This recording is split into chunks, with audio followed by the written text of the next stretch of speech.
नमस्कार। आइए बात कर लेते हैं सबसे पहले आपकी कनिष्ठ उंगली के बारे में। कनिष्ठ उंगली ज्ञान की उंगली लगभग ठीक है, सूर्य के लगभग पर्वत तक पहुंच चुकी है। यानी कुल मिलाकर कहें तो बुद्धि की कोई कमी नहीं, भाषा शैली की कोई कमी नहीं, ज्ञान की कोई कमी नहीं, याददाश्त की कोई कमी नहीं। यानी कि जो गुण आपके पास होने चाहिए व्यापारिक रूप से वो आपके पास सब है। बात करते हैं यश की उंगली के बारे में। इसको बोलते हैं सूर्य की उंगली, और सूर्य की उंगली यश और सम्मान के हिसाब से ठीक है। ऐसी उंगली यदि बृहस्पति की उंगली के बराबर होती जैसे आपकी है तो ऐसे व्यक्ति के नीचे डाउन नहीं आता।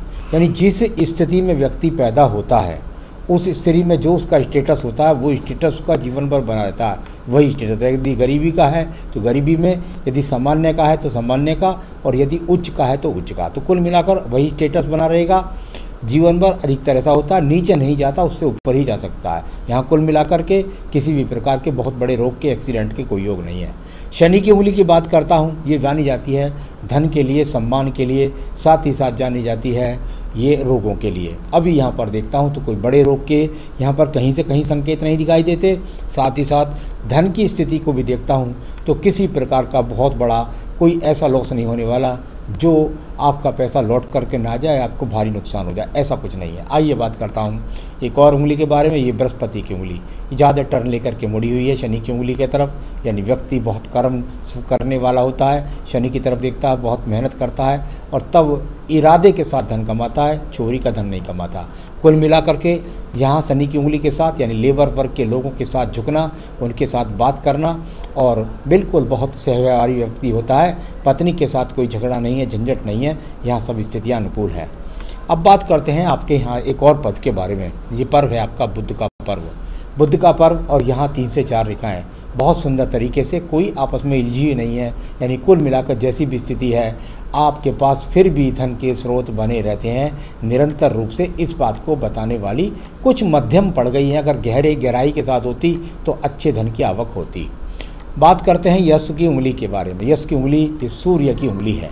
सूर्य की उंगली पर जब इतनी सीधी रेखा जाए तो आपने तो बता दिया मैं व्यापारी हूँ, लेकिन विश्व के हिसाब से व्यक्ति जहाँ जिस क्षेत्र में है उससे पहले अपनी युवा अवस्था में यदि वो व्यक्ति राज्य सरकार की नौकरी के लिए प्रयास करता तो 1 या 2 प्रयास में उसको सरकारी नौकरी मिल जाती। साथ ही साथ यदि नहीं मिलती है तो ये सूर्य का पर्वत जब इन्वॉल्वमेंट करता है तो कहता है कि यात्रा कर, दूर तक जा, दूर तक जा, दूर तक जा, और दूर तक जाके सप्लाई कर और वहाँ से आप धन कमाओ। यानी कुल मिलाकर के यहाँ से आपके एक सवाल को मैं भी कई जगह से देखूँगा, ट्रेडिंग ट्रेडिंग ट्रेडिंग इस पर्वत ने चिल्लाया। तो यहाँ इस प्रकार से लाभ। साथ ही साथ व्यक्ति जिस कार्य क्षेत्र में होता है यदि वहाँ जाकर के अपने कार्य क्षेत्र में कोई छोटा मोटा इलेक्शन लड़ना चाहे तो उसमें जैसे वार्ड मेंबरी का है या अपने कार्य क्षेत्र का है तो उसके अंदर या रोटरी क्लब का मेंबर बन जाता है या बड़ा पद पा जाता है। यानी ये सब चीज़ भी यहाँ पर है। आइए बात करता हूँ मैं यहाँ पर सीधा आपके एक और पर्व की। ये है आपका धन का पर्व, और बहुत शानदार तरीके से ये रेखा कड़ी गई। हल्की ज़रूर हो रही है लेकिन वो रेखा जो वर्तमान में मेरे सामने है वो बताती है कि करोड़ों पति का मेरा मतलब संपत्ति सहित करोड़ों में ये व्यक्ति 55 वर्ष के बाद होगा। तो ये इस प्रकार की स्थिति है, चिंता ना करें, संपर्वत है, आगे धन की स्थिति और मजबूत बनेगी। अब बात करता हूँ मैं यहाँ पर सीधा आपके बृहस्पति के पर्व की। बृहस्पति का पर्व से मंगलवार से रेखा निकले, व्यक्ति का स्वयं का अवश्य मकान बनता है, साथ ही साथ पैतृक संपत्ति उसको अवश्य मिलती है। कुल मिलाकर के पत्नी का सहयोग, संतान का सहयोग भी मिलता है। इसके बाद बात करता हूँ आपकी हृदय रेखा के बारे में। हृदय रेखा, और यहाँ से बहुत मोटी रेखा नीचे की तरफ गिर गई। यानी इस प्रकार से यदि देखें तो ये मंगल पर्व से निकल कर के हृदय के अंदर जाने वाली रेखाओं के रूप में ये रेखाएं गिरने वाली रेखाओं के रूप में है। यानी अपने जीवन के अंदर यदि मैं कहूँ तो बिल्कुल ये वो स्थिति थी जो इसमें आपको काफ़ी समय तक आपको पेट के रोग का सामना, या ऐसे समझ लिए पहले, इससे बहुत पहले, यानी कि बहुत ऐसा कह सकता हूँ युवा अवस्था में थोड़ा सा उस समय काफ़ी मानसिक परेशानी रही होगी कि भाई किस तरह का काम करूँ, उस स्थिति को लिए दर्शाने वाली रेखा है। इसके बाद ये अनुकूलता से रेखाएं चलती जा रही हैं और आगे भी थोड़ा स्वास्थ्य का आपको ध्यान रखना है। हृदय रेखा के बारे में बताया। इसके बाद बात करते हैं हम आपकी सीधा मंगल रेखाओं के बारे में। मंगल रेखाएं कर्म रेखाएं, यानी कि एक जगह स्थायित्व रूप से कर्म रेखा यहाँ पर बनी हुई है। यानी कि बहुत ज़्यादा भागदौड़ तो नहीं है, अपने ही क्षेत्र में यहाँ थोड़ी सी भागदौड़ को दर्शाने वाली स्थिति यहाँ पर मौजूद है। चलिए अब बात करूँगा मैं आपकी बुद्धि रेखा के बारे में। बुद्धि रेखा और यहाँ से जाने के बाद बुद्धि रेखा यहाँ पर लगभग इस तरह के थोड़े सा पीड़ित है, और इसके बाद ये रेखा यहाँ से चली और एक मंगल पर्वत को देखती है और एक देखती है यहाँ पर चंद्र पर्वत को। यानी कि जो आपका काम है उसका कहीं ना कहीं अगर शनि पर्वत का इन्वॉल्वमेंट होता है मंगल के साथ में तो काम बनते हैं प्लास्टिक जैसे, और भी बताऊंगा मैं। लेकिन चंद्र पर्वत को नीचे वाली रेखा कहती है कि आप जाइए दूर स्थान से जुड़िए, आपको मैं लाभ दूंगी। चलिए अब इसके बाद बात करते हैं सीधा चंद्र पर्वत के बारे में। यहाँ द्वितीय मंगल पर्वत, कोई झगड़ा नहीं, झंझट नहीं, मुकदमा नहीं, कोई बड़ी रोक चोट के संकेत भी नहीं। इसके बाद नीचे के चंद्र पर्वत की बात करता हूँ, बिल्कुल स्पष्ट है, साफ़ है, मन के अंदर बात साफ रखते हैं, स्पष्ट रूप से सामने वाले से कह देते हैं, और साथ ही साथ कोई व्यक्ति ऐसा ज़्यादा अपने मन से चोर टाइप का नहीं होता, स्पष्ट मन का होता है, जल में डूबने से डरता नहीं है, जल पीने का शौकीन होता है, और कुल मिलाकर के मन से साफ है, कोई बहुत बड़े मानसिक रोग के संकेत कहीं नहीं है।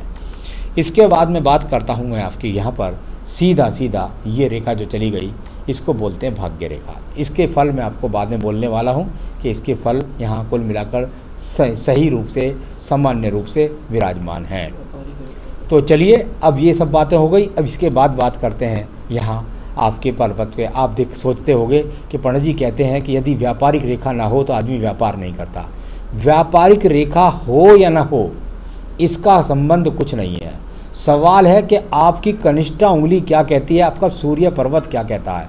कनिष्ठा उंगली ने कहा, और साथ ही साथ ये रेखा भी खड़ी हो गई, और इधर सूर्य पर्वत की रेखा है, तो इन्होंने कहा दूर देशों से जुड़ कर के व्यापार से लाभ, यानी आप में वो बुद्धि है व्यापारी की। हाँ, मैं मानता हूँ कि सरल स्वभाव के हैं, चोर टाइप के नहीं हैं, लेकिन स्पष्ट रूप से अगर काम करने की तो बुद्धिक गुण पूरा यहाँ पर है व्यापारी गुण के रूप में। तो ये अपने आप में भले ही यहाँ पर रेखा ना दिखाई दी हो, लेकिन ये पर्वत है, ये उंगली है, ये यहाँ पर खड़ी हुई सूर्य पर्वत पर रेखाएँ हैं। तो चलिए अब मैं बात करता हूँ, ऐसी सूर्य पर्वत पर रेखाएँ व्यक्ति को एक्सपोर्ट इम्पोर्ट तक भी ले जाती हैं। तो चलिए अब मैं बात करता हूँ इसके बाद में, यहाँ आपकी भाग्य रेखा हो गई। अब बात करता हूँ शुक्र पर्वत के बारे में। शुक्र पर्वत जाना जाता है यहाँ पर सामान्य रूप से संसाधन के लिए। अगर संसाधन की बात करूँ तो सामान्य रूप के संसाधन वर्तमान में भी आपके हाथ के अंदर मौजूद हैं।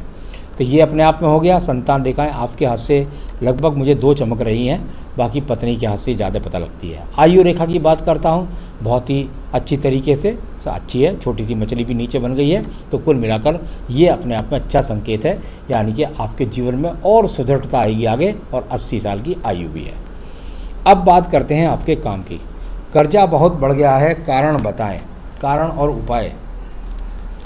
जहाँ तक किसी भी चीज़ के कर्जे के लिए जब चीज़ें देखी जाती हैं तो हृदय रेखा पीड़ित दिखाई दी थोड़े से। जब कर्जे के रूप में किसी भी चीज़ को देखा जाता है तो उसमें देखा जाता है सबसे पहले भाग्य रेखा का इन्वॉल्वमेंट। यदि आप स्वयं अपनी भाग्य रेखा को देखेंगे, मैं ड्रॉ नहीं करता हूँ रेखा को, सिर्फ डॉट बताता हूँ। अगर आप अपनी भाग्य रेखा को यहाँ से देखेंगे तो पूरी की पूरी भाग्य रेखा आपकी यहाँ डॉटेड रूप में है। कहीं पर भी अच्छे धन की स्थिति नहीं बनी, और जब अच्छे धन की स्थिति नहीं होती तो व्यक्ति पर कर्जा बढ़ता है। तो आप कारण पूछ रहे हैं, तो जब ईश्वर ने आपको वो चीज़ दी नहीं है, और जितना मैं अब आयु के अगले पक्ष में पहुंचता जाता हूं उतनी वो आयु यानी 55 वर्ष के बाद तो 2 पक्की रेखा हैं, और इसके बाद में यहाँ से अगर देखता हूं तो थोड़ा सा डार्क रूप में हो जाती है, इसके बराबर में एक सहायक रेखा। तो कुल मिलाकर के यहाँ अब आगे मैं कुछ उपाय बताऊंगा, उनको कर लीजिएगा, और उसके बाद देखिएगा आपके यहाँ जीवन में अब धीरे धीरे आप जितना 55 के बाद तो बहुत स्पीड आ जाएगी आपकी, और उसके बाद आप मजबूती में चले जाएंगे, लेकिन धीरे धीरे अब वहाँ बढ़ रहे हैं आप तेज़ी से। तो इसके लिए कारण ये था भोग काल है, उसकी वजह से भाग्य रेखा बनी ही नहीं, विद्याता निधि नहीं। उपाय बता ही दूंगा मैं लास्ट में आपको। प्लास्टिक पाइप बनाने का धंधा है, चल नहीं रहा है, चलाते समय अनेक परेशानियाँ आ रही हैं, बनता काम बिगड़ जाता है। चलिए बताता हूँ क्यों। देखिए बात क्या है कि आपका जो काम है वो बिल्कुल सही है, लेकिन उस काम को किस तरीके से चलाना था वो गलत है। यहाँ जो सूर्य का इन्वॉल्वमेंट है, मैं आगे तक के सवालों को आपको दोहराऊँ, क्योंकि आपने कहा कि मुझे मैन्युफैक्चरिंग करनी चाहिए या ट्रेडिंग करना चाहिए। आपका धंधा ठीक है, आप इसके अंदर प्लास्टिक पाइप के साथ टंकी का, फिटिंग का, या और जो पूरा मकानों में फिटिंग के सामान होते हैं उस सब को भी जोड़ सकते हैं। प्रॉब्लम क्या है कि आप ट्रेडिंग में नहीं गए। सबसे बड़ी दिक्कत आपकी ये रही है कि आप मैन्युफैक्चरिंग में चलते रहे और मैन्युफैक्चरिंग आपके हाथ में है नहीं, क्योंकि मैन्युफैक्चरिंग के लिए यहाँ जो मुझे रेखा चाहिए थी उसमें एक बिल्कुल व्यावसायिक रेखा जरूर बननी चाहिए थी, वो नहीं बनी। तो यहाँ मैन्युफैक्चरिंग नहीं, यहाँ सूर्य का इन्वॉल्वमेंट है। आपको जाना पड़ेगा ट्रेडिंग में, और जब तक आप मैन्युफैक्चरिंग ढोते रहेंगे तब तक आपको मानसिक दबाव बना रहेगा। तो उसको धीरे धीरे समाप्त कीजिए और ट्रेडिंग की तरह बाहर निकलिएगा, और ये जो चीज़ें और जो इसकी सामान के साथ बनती हैं उनको भी जोड़ते चले जाइएगा। तो कुल मिलाकर के आपको ये सब करना पड़ेगा, तो प्लास्टिक का धंधा ही आपका चल जाएगा, उसके साथ ये चीज़ें भी आप और जोड़ सकते हैं। तो मुझे धंधा क्या व कैसा करना चाहिए जिससे कर्जा उतर सके। तो धंधा कैसा करना है, आपको क्या करना है, ये मैंने आपको बता दिया। जब तक आपके व्यापार में ट्रेडिंग नहीं आएगी, जब तक आपकी प्रॉब्लम बढ़ती जाएंगी। अब बात आई, आपने कहा कि मकान कब बनेगा, बनने के योग हैं या नहीं। जहाँ तक मकान बनने का योग की बात है, ऐसी स्थिति आपके पास जीवन में 39 से 40वें वर्ष में आई थी।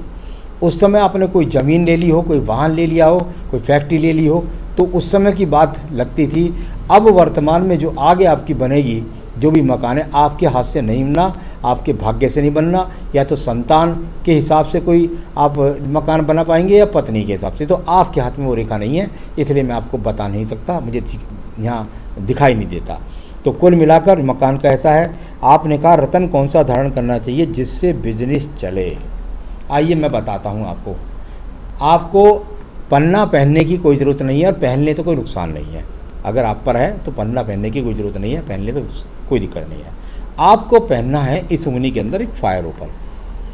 फायर ओपल आप यहाँ इस उंगली के अंदर पहनिए। ये आपके व्यापार के हिसाब से आपको ठीक रहेगा। आपको मिल जाए ठीक है, नहीं मिले तो मुझसे संपर्क करिए, मैं आपको सैंपल दिखाकर आपके स्थान तक पहुँचा सकता हूँ। दूसरी बात, आपका जो व्यापार का स्थान है उस स्थान पर बैठ के आपको प्रतिदिन श्री सूक्तम और पुरुष सूक्तम को पढ़ना है। श्री सूक्तम और पुरुष सूक्तम को पढ़िए प्रतिदिन बैठ करके आप, और साथ में ही संकट नाशन गणेश स्रोत। यदि आप घर पर पूजा करते हैं तो घर पर संकट नाशन गणेश स्रोत पढ़ आइए, और साथ ही साथ यदि आप दुकान पर जब जाएंगे तो वहाँ श्री सूक्तम और पुरुष सूक्तम पढ़िए। तो बस आपको इतना करना है, तो बस उसके बाद आपके जीवन के अंदर काफ़ी कुछ, आपको बहुत सारी समस्याओं से छुटकारा मिलेगा। नमस्कार।